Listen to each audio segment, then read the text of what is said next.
Hi everyone, my name is Brianna Harper and today I'll be presenting you the summary of the case Leach versus James. This case is necessarily a messy case, including Mike Leach, Craig James, Adam James, and lastly Texas Tech. During the time of 2009, Adam James was playing for Texas Tech, where Mike Leach was coaching for. Some things and incidents had occurred where Adam was being mistreated. For example, he was put into a shed when suffering from a concussion, all because Mr. Leach was upset about the way he played. This sparked up a lot of attention when Craig James caught wind of this treatment his son was given. He was upset and knew it was best to bring it to light. Mr. James had sued for defamation and failure to acknowledge the contract. These actions got Mr. Leach fired from his coaching job at Texas Tech. Leach then sued James for defamation and also Texas Tech in 2010 for mistreatment and breach of contract.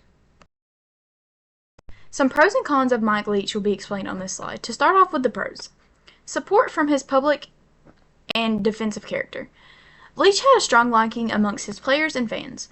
Some even supported him during this controversy, which caused his defenders to prove his constant punishment for academic success and player development. They argued that he was being unfairly attacked. Secondly, Texas Tech's claim of breach of contract. Leach had a valid contract with Texas Tech, which he used for being wrongfully terminated. He showed he fulfilled his role in coaching and it was unfair. Lastly, allegations without evidence. There was no way to prove these allegations, only by a he said, she said situation, which was not held strongly in court. To continue on to the cons. The incident led to the storage shed. This was the most damaging aspect of the case for Leach, and also the central point of the case. There was a visual image of Adam being sent to the storage shed, no matter how much he tried to deny it. Secondly, a lack of clear communication. Leach's response to the whole situation was poorly managed. He seemed as if he was more reactive than proactive. Lastly, Leach's coaching style. He participated in untraditional disciplinary methods, which was used against him in court. Now on to Craig James's pros and cons. I will start with the pros on this one. Allegations of player mistreatment. This gave James an emotional argument. The emotional power of this story touched a nerve with the public and put pressure on Texas Tech to take action, in which they did. Secondly, influence of the media on public opinion. As a former NFL player, James had a big media influence. He had the platform to explain his concerns. Lastly, safety of players is supported by the public. James's focus on the concussion issue and player safety aligned with the growing of public concern about how coaches and programs handled injuries. This created a large concern with the safety of athletes. Now with the cons. Personal motivation / bias.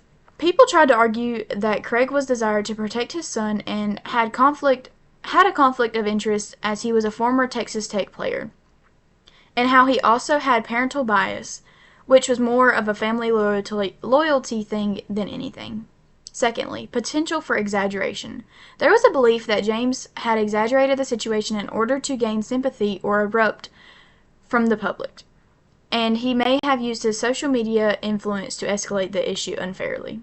Lastly, the lack of concrete evidence. This goes back to the instance of the he said, she said factor. He claimed his son Adam was mistreated, but there were no direct proof of this. As a result of my personal bias, I understand both sides of the issue, but I feel like both sides are responsible for the problem. From James's perspective, his son was being mistreated, and there was no way for him to avoid proving Mike Leach's actions. In the meantime, Mike Leach felt that he should stand up for himself despite all these allegations, which were being thrown at him. He lost his job, something that he strived for. As long as Leach fought for that, he was entitled to do so. I support Craig James's claim because I strongly believe in self-respect and respecting others. If Mike Leach truly valued his team, he would never have treated Adam James the way he did. It is important to keep the quote-unquote good role that was created for a business. In this situation, there were problems that occurred which gave a great role model of what not to do. In the case Mike versus Leach, there was an importance of the reputation at hand. Communication was needed in this situation, and they needed to be more proactive. Secondly, the impact impact of personal conflicts on business. The case was rooted to James trying to protect his son, and this caused personal disputes to get the college involved.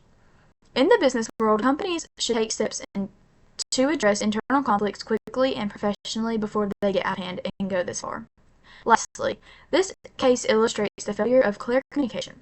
Effective communication and conflict resolution are crucial for maintaining a healthy and strong workplace. This is my works cited page. If you want to learn more about this case or just want to overlook anything, I suggest you take a look at these websites provided. We have came to an end of my slideshow. I hope all of y'all enjoyed my presentation on Leach versus James. Y'all all have a good day. Thank you.